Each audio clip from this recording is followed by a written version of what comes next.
Je vous l'annonçais en titre, la Haute Autorité pour la bonne gouvernance est passée à une autre phase dans sa mission de collecte des déclarations de patrimoine. L'institution soutenue par la Chambre nationale des commissaires de justice de Côte d'Ivoire entend passer à l'étape de la répression.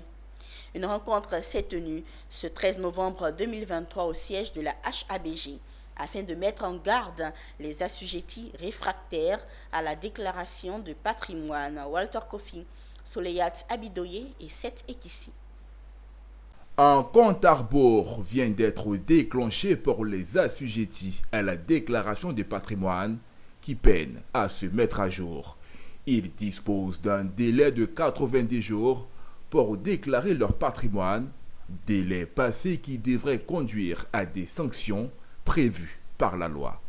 L'ultimatum a été donné par la Haute Autorité pour la bonne gouvernance en accord avec la Chambre nationale des commissaires de justice lors de la cérémonie de démarrage des mises en demeure des assujettis à la déclaration des patrimoines. C'est pourquoi la cérémonie qui nous réunit ce jour revêt un caractère particulier car elle marque un tournant décisif dans l'approche de la Haute Autorité pour la bonne gouvernance envers les assujettis à la déclaration de patrimoine. Mesdames et messieurs, c'est donc avec beaucoup de responsabilité et une grande fermeté que j'annonce à l'opinion publique nationale et internationale que désormais la Haute Autorité pour la bonne gouvernance fera appliquer les sanctions prévues par la loi aux assujettis de déclaration de patrimoine qui refusent de se soumettre à cette obligation dans les délais prescrits.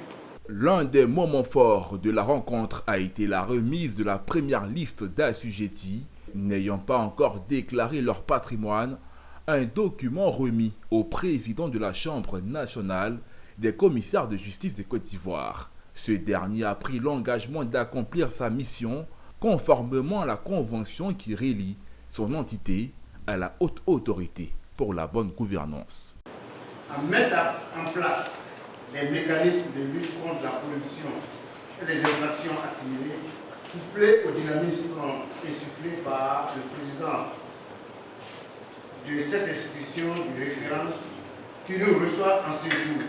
Notons que la déclaration des patrimoines contribue à prévenir les détournements des deniers publics, le blanchiment des capitaux et l'enrichissement illicite. Il concerne les sommités de l'État allant du président de la République aux personnes exerçant dans les hautes fonctions de l'administration publique ou chargées de la gestion des fonds publics.